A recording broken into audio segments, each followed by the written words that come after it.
Hello grandpa. Hello മുത്തശ്ശി. Don't disturb. ഹോ, ആരടാ ഇത്? പുതിയൊരു കോനേരു ഹംപി. ഇന്ത്യൻ ചതുരംഗത്തിന്റെ ഭാവി ഇനി മുതൽ ഈ കൈകളിലാണ്. ഹലോ ബോബി ഫിഷൻ, ഒന്ന് മൈൻഡ് ചെയ്യണം സർ. ആ, കൊച്ചുവിനകത്തുണ്ടല്ലോ. പഠിക്കുകയാണ്, ശല്യപ്പെടുത്തരുത്. ഓ, കൊല്ല 5-8 അങ്ങേര് വൈദ്യശാസ്ത്രം പഠിക്കാൻ തുടങ്ങിയിട്ട്. എന്ത് കാര്യം? തലയ്ക്ക് വെളിവുള്ളവൻ വെറും MBBS പഠിച്ചാ മതി. മണ്ടന്മാരാ MD, MS, FRCS എന്നൊക്കെ പറഞ്ഞ് നടക്കുന്നത്. വെണ്ടയ്ക്കാ പോലെ പുറത്തൊരു ബോർഡ് തൂക്കിയിട്ടുണ്ടല്ലോ, ഡോക്ടർ രവിശങ്കർ. ഒരീച്ച തിരിഞ്ഞ് കയറണമല്ലോ. ചെറുക്കിന് പേരൻസ് എല്ലാം നടന്നപ്പോ ഞാനൊന്ന് ത്രില്ലടിച്ചതാ. മദർ ഇൻ ലോയുമായിട്ടൊരു ഓപ്പൺ ഫൈറ്റ് വേണ്ടല്ലോ. അപ്പൊ ദേ ഇരിക്കുന്നു അമ്മായിയമ്മയെ മലത്തി അടിച്ച അമ്മായിയമ്മയുടെ അമ്മായിയമ്മ. ദീർഘസുമംഗലീ ഭവ.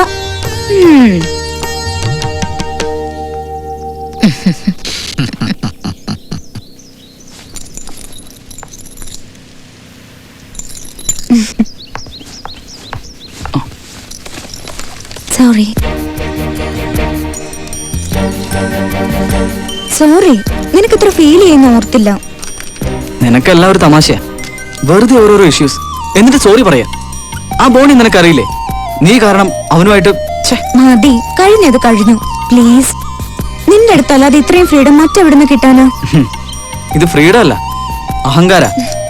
കീർത്തി, നീ അല്പം സീരിയസ് ആവണം. സെക്കൻഡ് സെമസ്റ്റർ എക്സാം ആണ്. ക്ലാസ് കട്ട് ചെയ്ത് ഇങ്ങനെ വെറുതെ കരിയർ സ്പോയിൽ ചെയ്യരുത്. വേണ്ട വേണ്ട, ഇത് ഞാൻ ഒരുപാട് തവണ കേട്ടതാ. വേറൊന്നും പറയാനില്ലേ? നാളെ മലയാള ഫംഗ്ഷൻ. നമ്മുടെ ആൽബം സെലക്ട് ചെയ്തിട്ടുണ്ട്. കിട്ടുകയാണെങ്കിൽ ഒന്നടിച്ചു പൊളിക്കണം. നോക്കാം. റോങ് മൂവ്മെന്റ് ആണല്ലോ Patteri. Just for A Gamble. Next round ശരിയാവും. താൻ ഇവിടെ ഇനിയും ഫസ്റ്റ് റൗണ്ട് കംപ്ലീറ്റ് ആക്കിയിട്ടില്ല. ഞാൻ നിൽക്കുന്നത് 3-ലാ. No formalities. ആവശ്യത്തിനാണെങ്കിൽ ആവാം. അല്ലെങ്കിലും കള്ളുകൂടിയിൽ ഒരു പോലീസുകാരൻ അവൻ എന്നെ കൊണ്ടാവില്ല. ഓ പിന്നെ, കള്ളുകൂടിയിൽ പോലീസുകാരനായില്ലെങ്കിലും താൻ ഇന്നലെ കോളേജിൽ ഒരു യഥാർത്ഥ പോലീസുകാരനായെന്ന് കേട്ടു. ഇപ്പോഴല്ലേ എനിക്ക് കാര്യം മനസ്സിലായത്. അപ്പോ തൻ്റെ അടുത്ത് അവളത് പറഞ്ഞു അല്ലേ? എല്ലാ കാര്യങ്ങളും ഡിസ്കസ് ചെയ്യാൻ നമ്മൾ അവർക്ക് കൊടുക്കുന്ന ഫ്രീഡം പിള്ളേർ മിസ്യൂസ് ചെയ്യുന്നുണ്ട് പട്ടേരി. പക്ഷെ തനിക്ക് അല്പം കൂടി അവർ ശാസിക്കാമായിരുന്നു. പിള്ളേരല്ലേ ഉള്ളൂ. അതും 2 പേർക്കും നമ്മളായിട്ട് തന്നെ ഗ്രീൻ സിഗ്നൽ കൊടുത്ത സ്ഥിതിക്ക്. ഓ, മാനസപുത്രനെ നോക്കിയരുതല്ലോ. തനിക്കറിയാമല്ലോ മേനൻ, എന്നെ സംബന്ധിച്ചിടത്തോളം എനിക്ക് ഭാര്യയോ കുട്ടികളോ കുടുംബമോ ഒന്നും ഇല്ലാത്ത ഒറ്റൻ. ഈ ജീവിതത്തിന്റെ ഏകാന്തതയിൽ രവിശങ്കർ ഒരാശ്വാസമാണ്. താൻ വിശ്വസിക്കൂ, എനിക്ക് ഒരു മകൻ ഉണ്ടായിരുന്നെങ്കിൽ ഞാൻ അവനെ പ്രതീക്ഷിക്കുന്ന എല്ലാ ഗുണങ്ങളും അവനുണ്ട് താൻ. യെസ്, താൻ പറഞ്ഞത് ശരിയാണ്. അവൻ എന്റെ മാനസപുത്രനാണ്. Don't be emotional Patteri. Come on.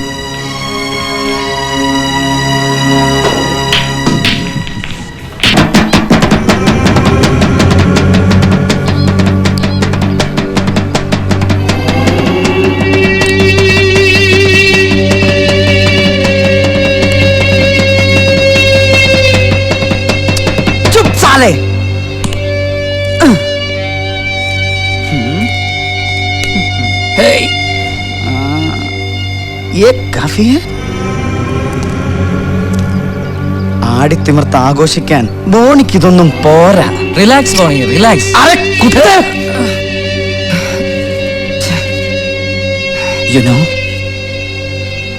ഈ കോളേജിലെ ഏറ്റവും സീനിയർ സ്റ്റുഡന്റ് ഈ ഞാൻ.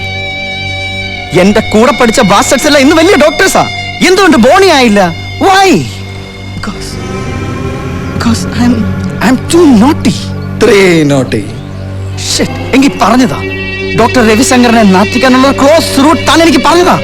ഇന്നലെ ക്യാമ്പസിൽ എന്നെ അവൻ നാണം കെടുത്തതിന് പകരം അവന് കൊടുക്കാനൊരു ഹൈ ഡോസ് ട്രിപ്പ് താൻ എനിക്ക് പറഞ്ഞതാണോ? ബോണി, നാളെയാണ് മലയാള ഫംഗ്ഷൻ. താനത് നാളെ ആഘോഷ തിമിർപ്പിൽ അവളോടൊപ്പം അവനും ഉണ്ടാകും. അവിടെ ഒരു ഹൈ ഡോസ് ട്രിപ്പുമായി ഈ ഞാൻ.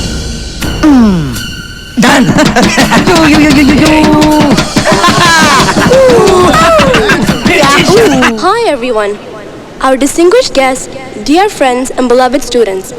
Now we are about to conclude today's South Indian Movie Festival of the Year by Malayalam. Before announcing the award winner, I would like to introduce our distinguished guest, our Honorable Minister, Sri Ramakrishnan. Please welcome our respected guest to the stage. Come on, give him a big hand. Presenting a bouquet to show our love and respect is Kumari Ria Rees. Thank you. This year, most entries came from musical album 32. Each and every one of them were excellent. To make the decision very hard. Unfortunately, there are only 2 prizes, first and second. Today's winner has a most bizarre but amazing performance. Oh, fantastic! Marvelous! First prize goes to really unbelievable, truly impressing, gorgeous, exhilarating. ഓവറാക്കല്ലേ suspense ഓവറാക്കി ബോറാക്കല്ലേ Here again, once again, Pateri Medical Institute rang the bell. Welcome to Miss Kirti Menon has a humble first prize for your fabulous music album, Niramanam. Please welcome Miss Kirti Menon onto the stage. Hello. Hey. Congratulations. Thank you. Thank you so much.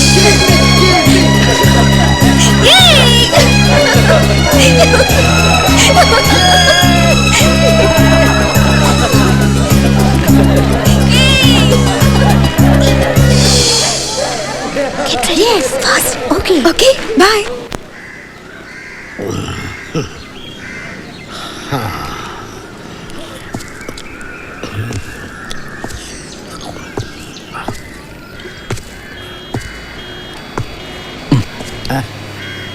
നാടൻ നല്ലതാ. ലിവറിന്റെ 20% ഇതിനകം തീർന്നു, കിഡ്നിയുടെ 70%. പിന്നെ medical സയൻസിന് അറിയാൻ പാടില്ലാത്ത രോഗങ്ങൾ വേറെയും. എന്തിനാ പാവച്ച ഇങ്ങനെ സ്വയം ശിക്ഷിക്കുന്നേ? ശിക്ഷയോ? അല്ലേ അല്ല, ഇതാണ് ആകെ ഒരു രക്ഷ. ഇത്തിരി വീര്യം കൂടി നാടൻ അവനിങ്ങനെ ഞരമ്പുകളോട് അടിച്ചടിച്ച് ബാക്കിയുള്ള ജീവന്റെ തുരുപ്പുകളെ പുറത്തെത്തിക്കുന്നു. ഇനിയും വേണ്ടേ കുറച്ചുകൂടി ആയുസ് എന്റെ മക്കൾക്ക് ചകഞ്ഞെടുത്ത് പഠിക്കാൻ? പാവച്ച പ്ലീസ്. സത്യം, ഇനിയും രോഗങ്ങൾ വന്ന് എന്റെ ശരീരത്തിൽ നിറയട്ടെ എന്നാണ് എന്റെ പ്രാർത്ഥന. പുതിയൊരു അസുഖം വന്നാൽ 10-50 കൂടി കിട്ടിയാൽ അതിൽ പലൊരു സന്തോഷം വേറെയുണ്ടോ? പാവച്ച വിശദമായിട്ടൊന്ന് പരിശോധിച്ച് ട്രീറ്റ് ചെയ്യണം.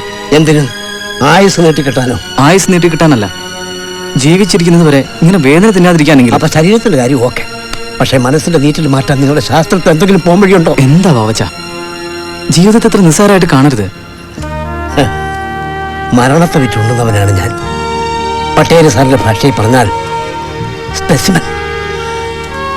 പലപ്പോഴും ഞാൻ ആലോചിച്ചിട്ടുണ്ട്, ഈ അസുഖങ്ങളൊന്നും ഇല്ലായിരുന്നെങ്കിൽ ഞാൻ എങ്ങനെ ജീവിക്കുമായിരുന്നെന്ന്.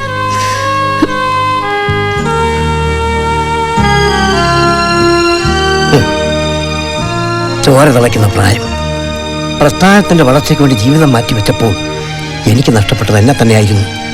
ഇനി കുറച്ചു കാലം ഈ ജന്മം കൊണ്ട് ആർക്കെങ്കിലും എന്തെങ്കിലും ഉപകാരം കിട്ടുമെങ്കിൽ അത്രയേ ഞാൻ കരുതിയിട്ടുള്ളൂ. പാവച്ച എന്താ ഇങ്ങനെ? സഹതാപം പാടില്ല, ഞാനൊരു ഉപകരണം മാത്രം, അങ്ങനെ കാണാവൂ. പോട്ടെ കുഞ്ഞെ, അപ്പൊ അടുത്ത ക്ലാസ്സിൽ കാണാം. അല്ല പാവച്ച നിന്നേ. വേണ്ട കുഞ്ഞെ, ഇത് മതി. അടുത്ത ക്ലാസ് വരെ ജീവിക്കാൻ ഇത് ധാരാളം മതി. പോട്ടെ.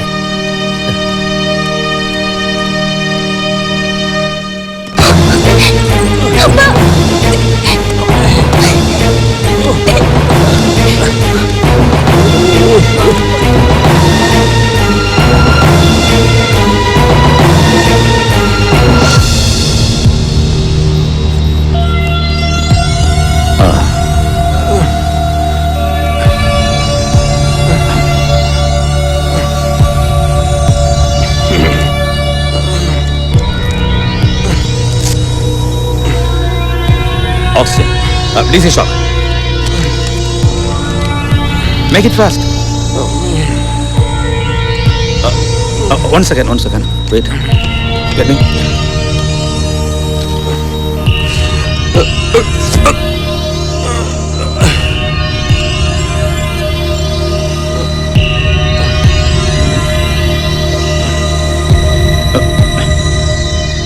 All students out.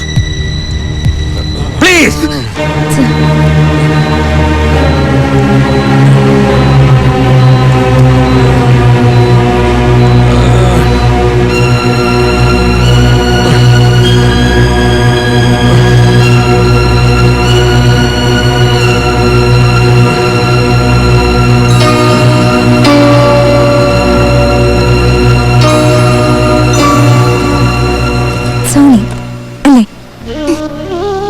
കീർത്തി.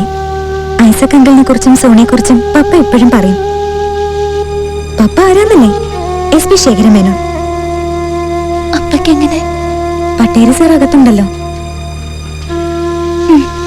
പേടിക്കാനില്ല. You will take care. Thank God. വരട്ടെ.